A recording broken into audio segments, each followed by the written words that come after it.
Hello dear students, welcome to my tutor BD channel. আজকে আমরা পদার্থবিজ্ঞানের চতুর্থ অধ্যায় কাজ ক্ষমতা শক্তির নিত্যতা সূত্র, কর্মদক্ষতা এবং এই সম্পর্কিত গাণিতিক সমস্যার সমাধান করব।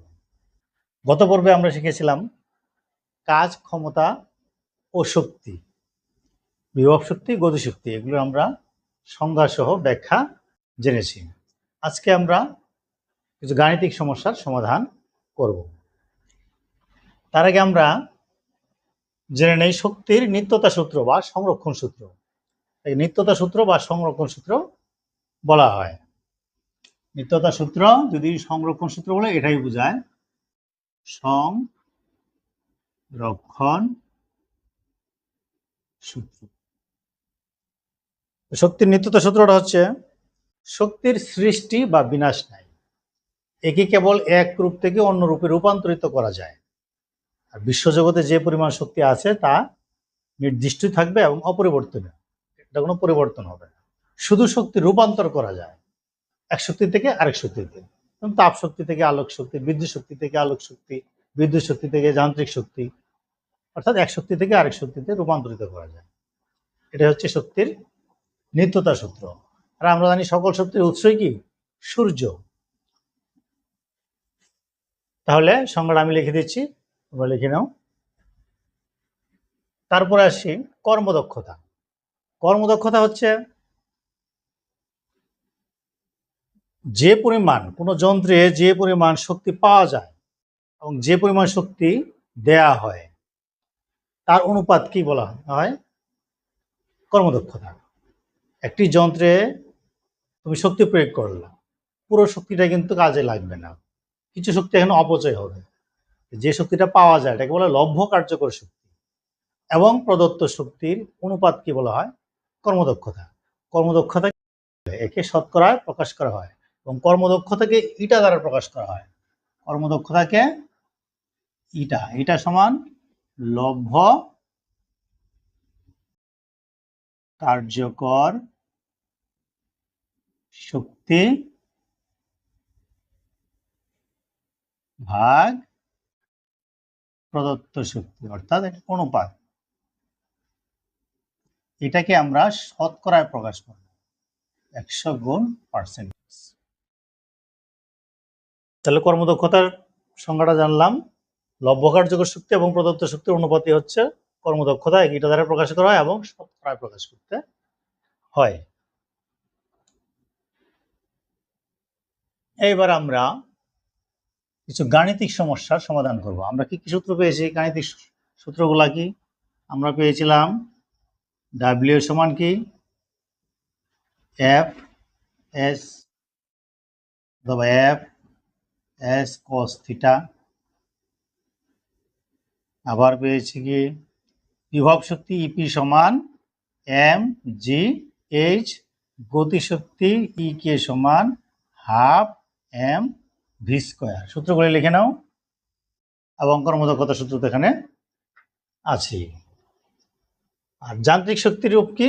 যান্ত্রিক শক্তি হচ্ছে তোমার বিভব শক্তি প্লাস গতিক শক্তি।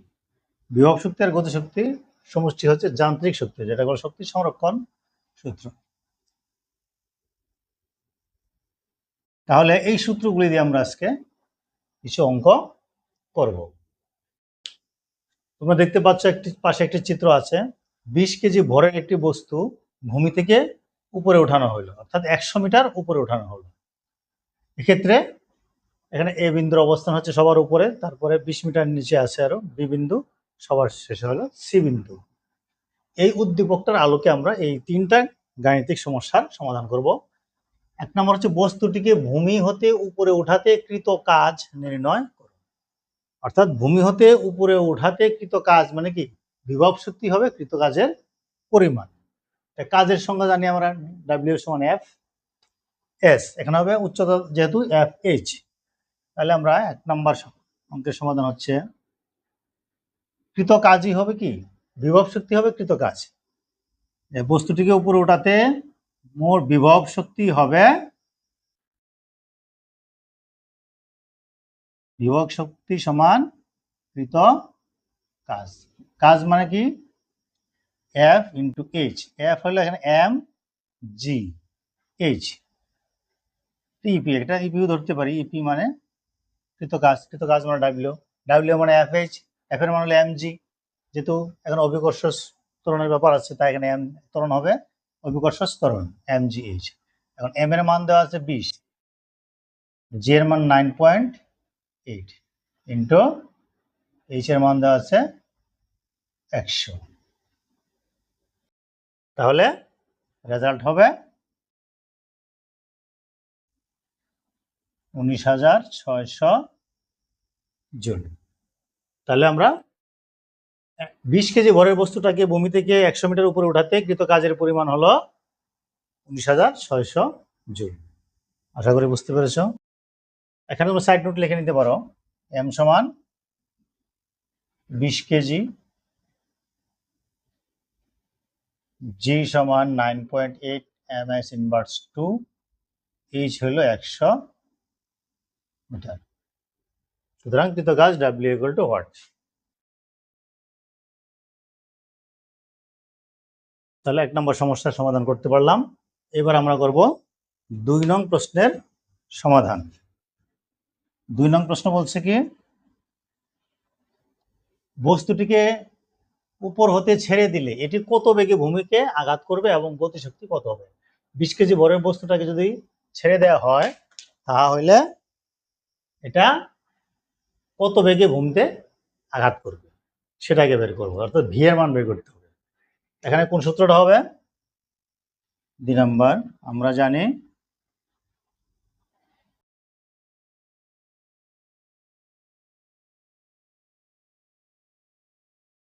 ভি স্কোয়ার সমান ইউ স্কোয়ার প্লাস 2জি এইচ। এখানে ইউ কত? 0 মিটার পার সেকেন্ড। ভি বের করতে হবে। জি এর মান দেওয়া আছে 9.8 ms ইনভার্স 2, এইচ এর মান দেওয়া আছে 100 মিটার। সুতরাং ভি ইকুয়াল টু হোয়াট? তাহলে ইউ এর মান 0 square plus 2 into 9.8 into H এর মান কত? 100। তাহলে কত হবে?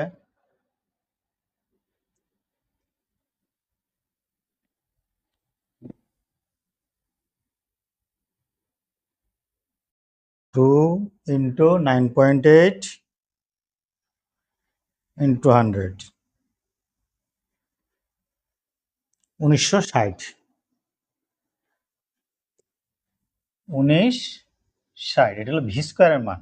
সুতরাং ভি ইকুয়াল টু কত হবে? এটা রুট করতে হবে 1960।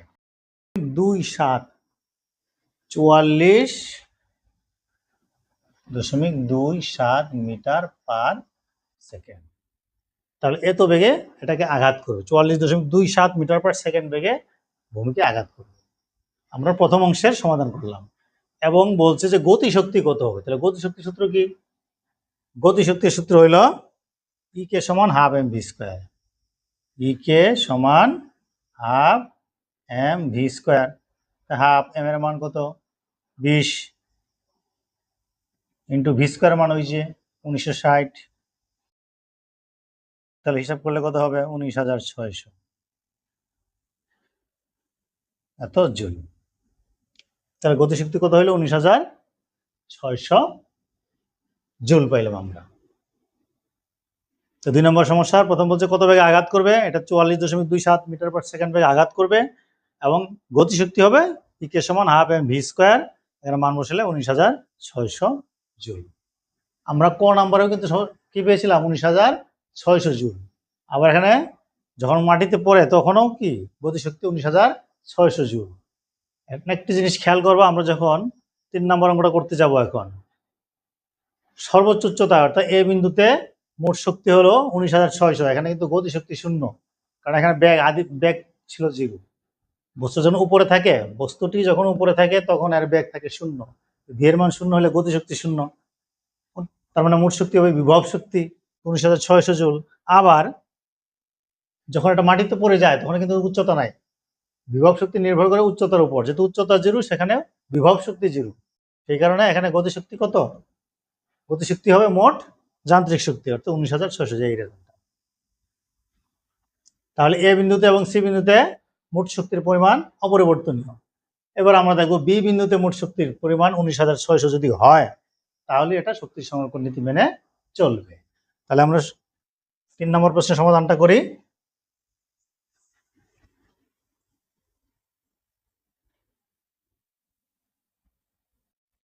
প্রথমে আমরা লিখব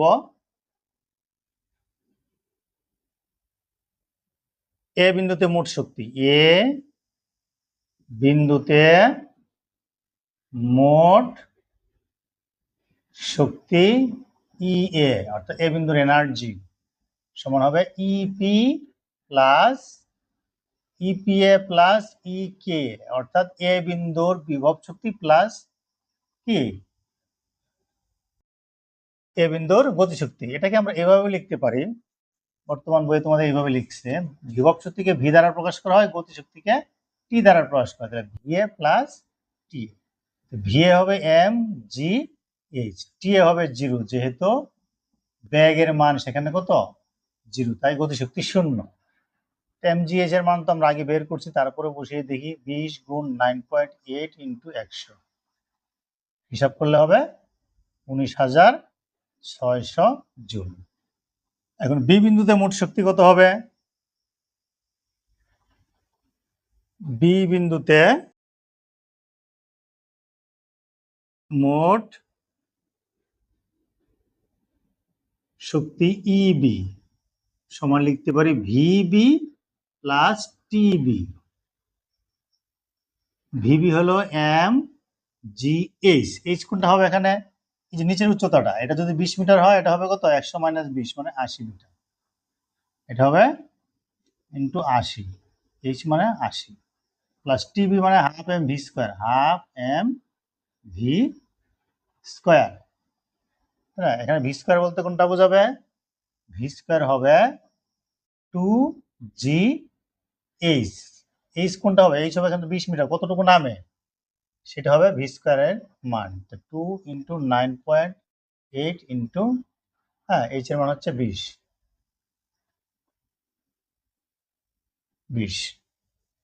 এই মানগুলি আমরা এখানে বসিয়ে পাবো। এম এর মান 20 into 9.8 into 80 plus half, M এর মান 20 ইন্টু ভি স্কোয়ার মান হলো 2 ইন্টু 9.8 ইন্টু 20, হিসাব করলে আসবে 19,600 জুল। তার মানে এ বিন্দুতে মোট শক্তি 19,600, বি বিন্দুতে মোট শক্তি 19,600 এবং 2 নম্বরে আমরা সি বিন্দুতে মোট শক্তি গতিশক্তি পেয়েছিলাম কত 19,600। আমি লিখে নেই, সি বিন্দুতে মোট শক্তি হবে ইসি হবে 19,600। তার মানে এ বি ও সি বিন্দুতে মোট শক্তির পরিমাণ অপরিবর্তিত থাকে, এটাই শক্তির সংরক্ষণ নীতি। আশা করি বুঝতে পেরেছ। এখন বাকি থাকে কি কর্মদক্ষতা। এখন আমরা একটা কর্মদক্ষতার একটি অঙ্ক করব। তাহলে এবার দেখো, একটি যন্ত্রে 500 জুল শক্তি প্রদান করলে 400 জুল শক্তি পাওয়া যায় বা কার্যকর হয়, তাহলে যন্ত্রটির কর্মদক্ষতা কত। তাহলে কর্মদক্ষতার সূত্রটা কি জানি আমরা, আমরা জানি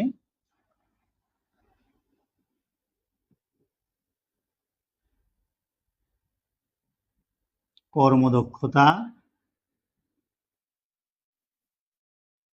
ইটা সমান লব্ধ কার্যকর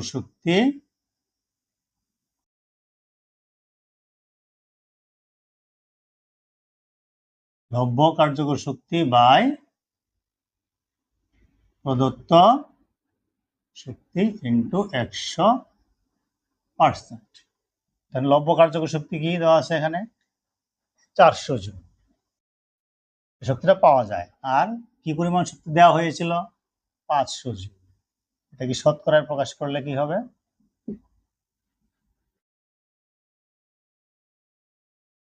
80। 80%। তাহলে ওই যন্ত্রটির কর্মদক্ষতা হবে 80%।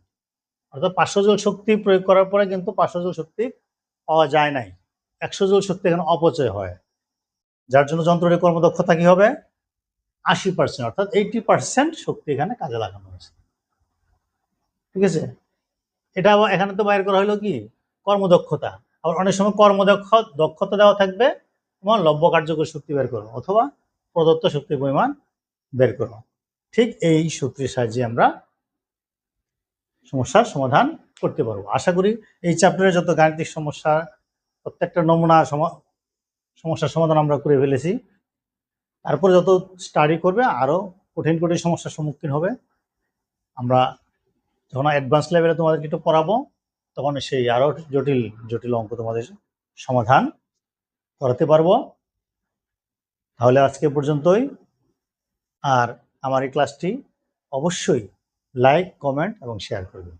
আর যারা সাবস্ক্রাইব করো নাই তারা সাবস্ক্রাইব করতে ভুল করবে না কিন্তু।